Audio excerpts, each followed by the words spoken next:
Assalamualaikum warahmatullahi wabarakatuh.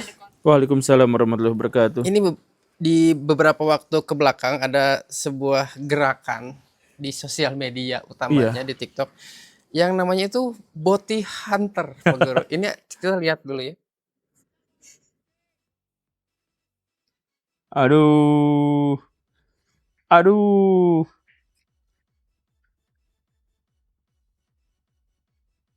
Coba scroll ke atas. Scroll ke atas. Heeh. Walah. Aduh, aduh, aduh.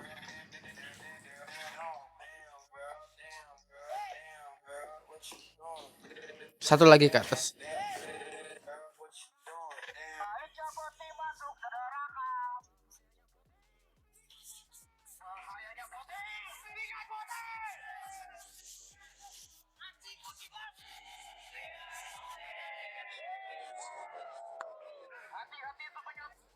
Aduh. Nih. Tanggapannya Pak Guru terhadap Bounty Eh, Hunter. saya pernah bikin sejumlah video terkait dengan boti itu. Heeh. Ada yang awal saya bikin itu adalah bagaimana boti itu jadi legal di Amerika Serikat kejadiannya gitu. Aku kira legal jedat langsung. Pak Guru Gembul setuju Bounty dilegalkan, enggak ya? Enggak, di Amerika Serikat itu legal gara-gara penelitian. Jadi ada sebuah penelitian yang dilakukan oleh McKinsey yang sebenarnya metodologinya tuh keliru gitu, tetapi ini tuh dipakai karena bagian-bagian yang lainnya memang revolusioner gitu untuk menjelaskan tentang perbotian itu. Nah, kemudian ada revolusi boti juga di Amerika Serikat itu ada revolusi boti. Gitu. Evolusi bot. Ada. Dan kemudian akhirnya sekarang itu di ini gitu. Tapi sebelum ke sana, maksudnya legal tuh gimana? Diakui atau gimana nih? Diakui. Queer yang melambai gitu diakui haknya atau gimana masih nggak Diakui tahu juga. haknya, bahkan dipersilahkan untuk menikah, dipersilahkan untuk mengadopsi anak, dan ia memiliki ya hak dan kewajiban yang sama seperti yang lain. Itu Bounty atau LGBT secara keseluruhan? Iya, boti itu kan istilah kita. Jadi gini, di Indonesia itu kan ada standar ganda, di mana lesbian tuh kita tolerir, kemudian apa ya, yang selain gay jadi betinanya itu kan relatif ditolerir gitu. Nah, Karena sebenarnya kayaknya untuk kasus yang ini tuh fokusnya ke itu deh, ke si Bounty melehoinya deh. iya gitu. Nah, tapi ini kalau pendapat saya nih ya, kalau pendapat saya, dan saya juga sudah sering sebutkan di mana-mana, semoga tidak dipotong ya. Bahaya soalnya. Saya tuh harus mengatakan pertama bahwa boti itu penyimpangan. Itu termasuk bagian dari penyimpangan. Dan saya juga sudah menjelaskan berbagai argumentasinya. Dan kalau ada di antara teman-teman yang beda pendapat ya tidak apa-apa. Tapi bagi saya boti itu adalah penyimpangan. Kalau penyakit, untuk beberapa boti itu ya penyakit, tapi ada juga yang bukan penyakit, tapi yang jelas semuanya itu adalah penyimpangan. Dasar argumentasi saya itu sepenuhnya adalah sains, bukan agama tapi sains gitu. Jadi dalam sains itu sering kita paparkan ya. Jadi makhluk hidup seluruhnya itu berkebutuhan terhadap reproduksi, minimal replikasi. Dan untuk bisa menunjang dan mempertahankan spesiesnya. Dan banyak cara yang dilakukan oleh spesies-spesies untuk bisa bereproduksi atau replikasi. Banyak kan caranya. Ada yang aseksual, ada yang seksual. Misalkan yang modern, yang kompleks itu ya gitu ya. Nah, yang seksual itu artinya apa? Yang seksual itu artinya adalah ketertarikan kita terhadap pihak lain. Itu sebenarnya ujungnya itu adalah untuk reproduksi. Jadi reproduksi itu adalah yang poin intinya konstantanya. Sedangkan seksual itu adalah variabelnya. Jadi maksud saya adalah semua seks yang normal itu pasti ujungnya adalah reproduksi. Jadi kalau ada ketertarikan seksual tetapi tidak mengarah pada reproduksi, maka itu tuh adalah penyimpangan dalam evolusi gitu argumentasi saya tuh. Nah, dan para ilmuwan juga, saya berani berdebat misalkan dengan ChatGPT dan para ilmuwan yang lain, kebanyakan di antara mereka juga tidak menemukan argumentasi yang menguatkan atau yang membantah pernyataan saya gitu. Karena kebanyakan tuh mereka tuh berpikir secara ideologis gitu. Jadi misalkan orang-orang di Indonesia berpikir boti itu haram karena boti itu harus dilawan karena haram gitu. Ideologis kan?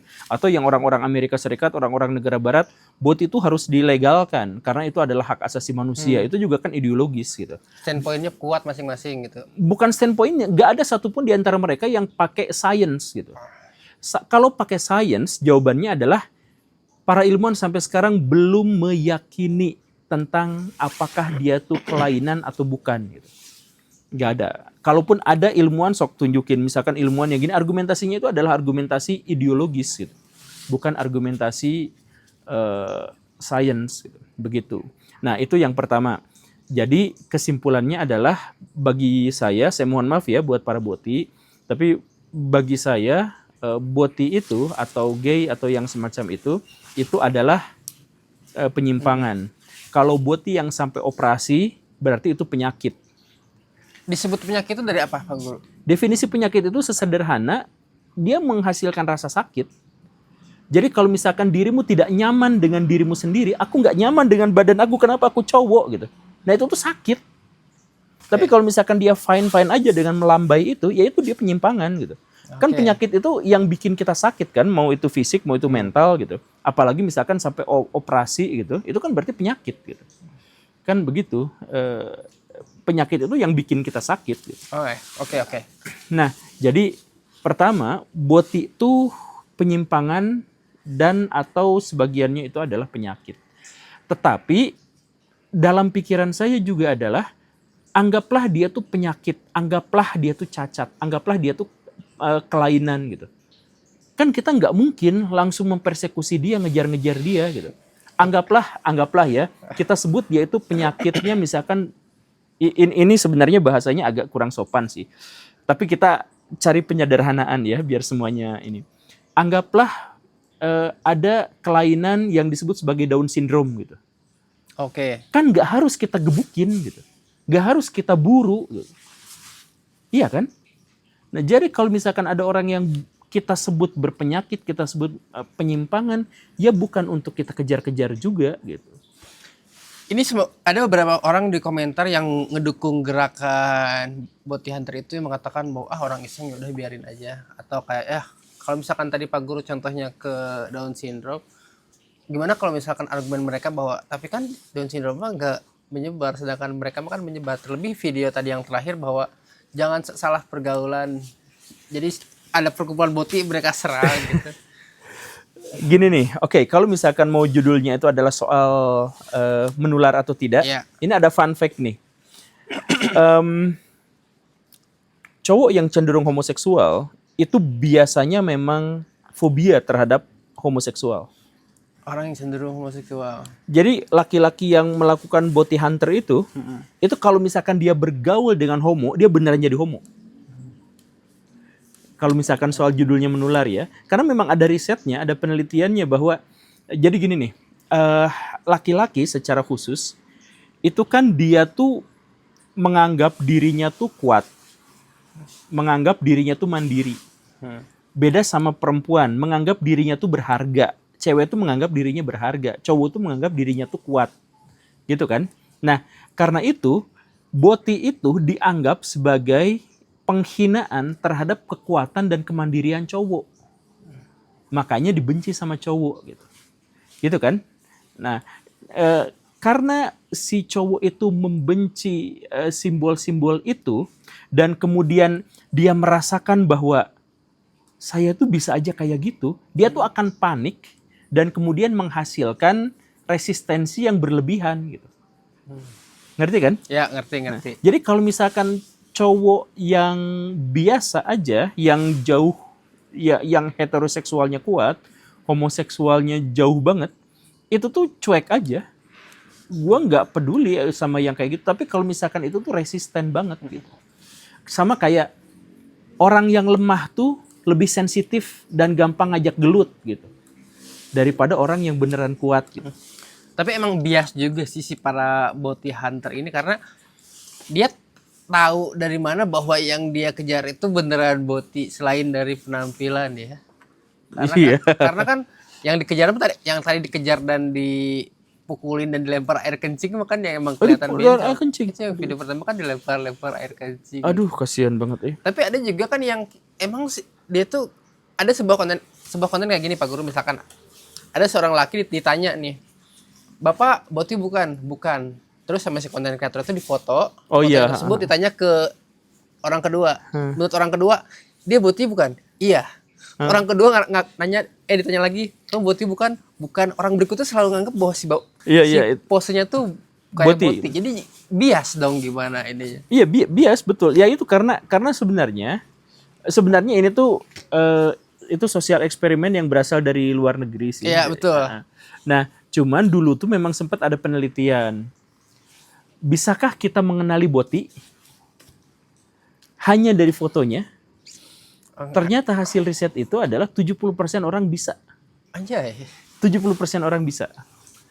Karena ada memang Boti-Boti itu dengan ekspresi tertentu walaupun hanya sekedar fotonya itu kelihatan gitu. Nah, sama si sosial eksperimen itu sebenarnya ada sedikit permainan. Fotonya itu beberapa kali dicari yang agak melambai. Iya betul, namanya juga konten lah itu. Iya, namanya juga konten gitu. Dan akhirnya ya sebenarnya juga banyak kan di antara kita yang akhirnya seperti itu. Gitu. Tapi itu memang bias, Pada akhirnya kita tuh gak boleh menjudge. Bahkan ada orang yang Boti beneran, terus dia kan nggak bisa mengubah dirinya. Nah itu juga jadi poinku, bukan bilang pembelaan ya, poin penting bahwa berarti kalau misalkan ya dia dari lahir, tadi Pak Guru mengatakan dia tidak bisa merubah dirinya karena dia seperti itu, berarti dia lahir dengan penyimpangan gitu. Penyimpangan itu bisa dari lahir, bukan dari pergaulan doang. Iya, betul. Dan saya pikir pernyataan saya itu terkonfirmasi itu. Karena Boti itu dari otak. Jadi otak Boti itu mirip otak cewek hetero. Persis sama. Jadi pria homoseksual itu otaknya sama dengan wanita heteroseksual.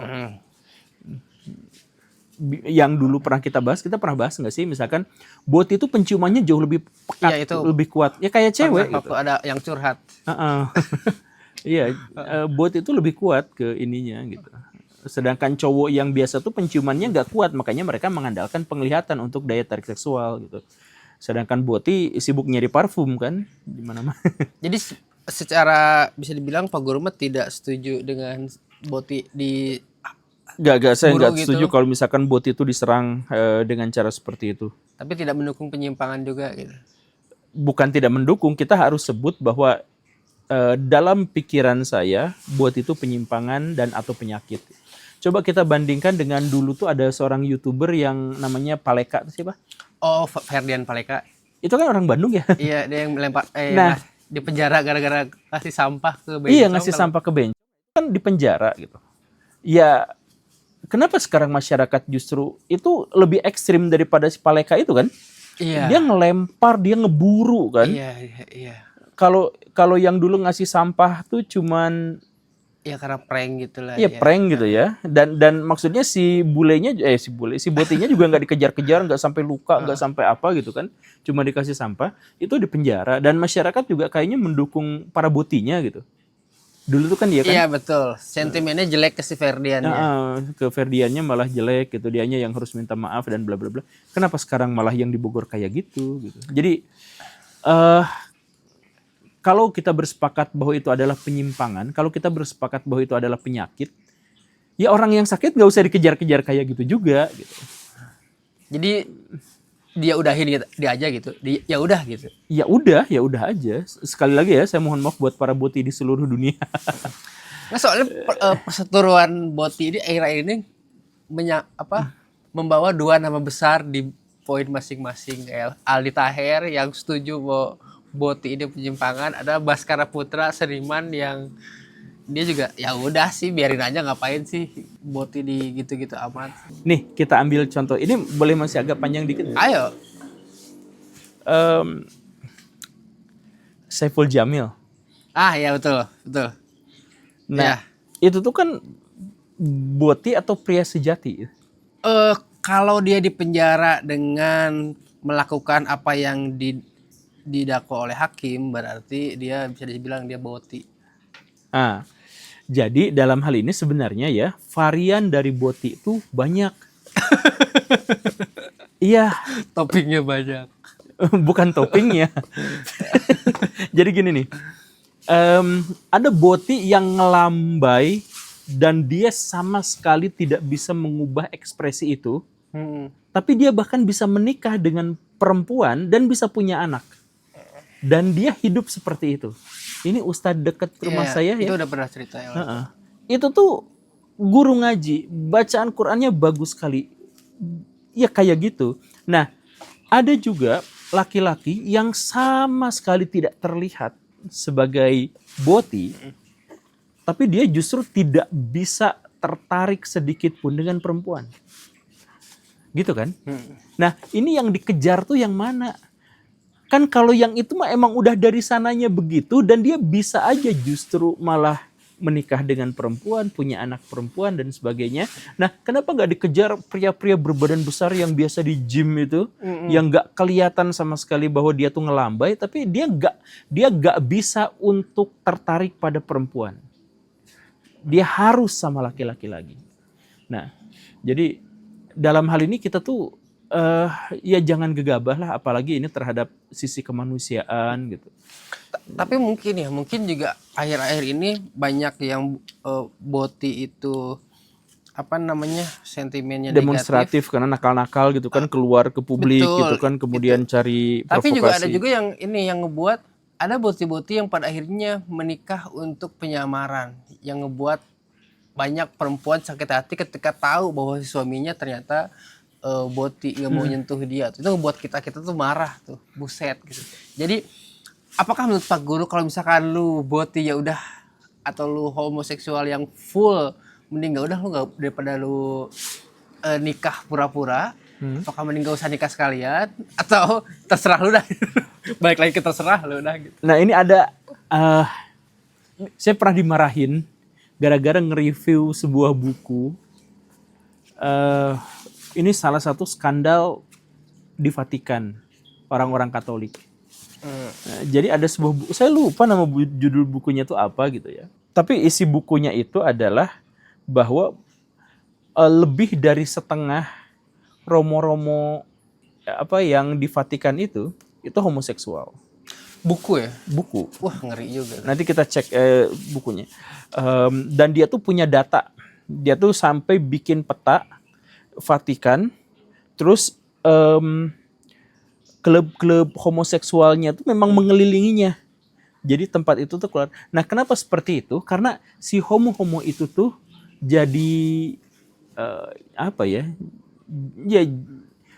jadi orang Katolik yang taatnya apa sih namanya tuh yang di situ yang di asrama itu tuh ya untuk menahan dirinya, karena dia mah udah fix nggak mungkin tertarik sama cewek. Ya udah sekalian aja dia mengabdi kepada Tuhan. Kan kalau itu tuh selibat, nggak boleh nikah sama perempuan gitu kan. Nah, jadi dia gunakan itu untuk penyamaran dalam tanda kutip. Akhirnya dia bisa berbakti kepada Tuhan, toh dia juga nggak merasa kehilangan karena dia selamanya emang nggak tertarik sama perempuan. Tapi akhirnya dia malah melakukan ini di klub-klub di klub-klub homoseksual itu di Italia tuh, jadi mereka yang dominan gitu, jadi yang banyak banget. Nah ini tuh ada kesaksian dari seorang gitu, yang dia sendiri juga adalah homoseksual gitu. Dia menjelaskan, teman-teman gue dari Vatikan semua ini kayak gitu. Dia tulis sampai jadwalnya kapan, klubnya namanya di mana, kemudian kebiasaan mereka dan cirinya apa dan sebagainya gitu. Nah jadi balik lagi, kalau tadi judulnya adalah yuk kita menyamarkan gitu, atau gimana kalau kita tidak menyamarkan karena banyak perempuan yang merasa tertikung ya. Dan iya itu adalah salah satu cara menyamarnya adalah dengan jadi pendeta gitu. Lebih ekstrim banget. Lebih ekstrim. Nah tapi ini sebagai penutup ya. Emang mau ditutup nggak? Iya. Nah sebagai penutup nih sederhana, kalangan homoseksual itu sebenarnya menguntungkan laki-laki normal. Kalau ngomongin presentasi perempuan atau gimana nih? Karena dia pasti hanya akan mengejar cowok-cowok ganteng. Iya sih. Jadi itu akan membuat persentase kita cowok-cowok itu dapat cewek cantik tuh lebih banyak gitu gara-gara keberadaan mereka. Karena mereka hanya nyari cowok-cowok ganteng saja gitu. Makanya kayak kata temen kita si Ujang Curhat itu dia bilang gak usah khawatir nah. Karena kita mah hanya ngejar cowok-cowok ganteng betul. Tapi kalau mau ngomong soal perbotian, kita sebenarnya ada video full 2 jam teman-teman. Kalau misalkan mau teman-teman nonton lagi, waktu itu Guru Gemul sama Rahmat di Sirariung bahas full 2 jam boti itu perbotian, ingat gak sih? Full 2 jam boti ya. Iya 2 jam itu tanpa berubah-ubah tema. Oke lah Pak Guru, terima kasih. Assalamualaikum warahmatullahi wabarakatuh. Waalaikumsalam warahmatullahi wabarakatuh.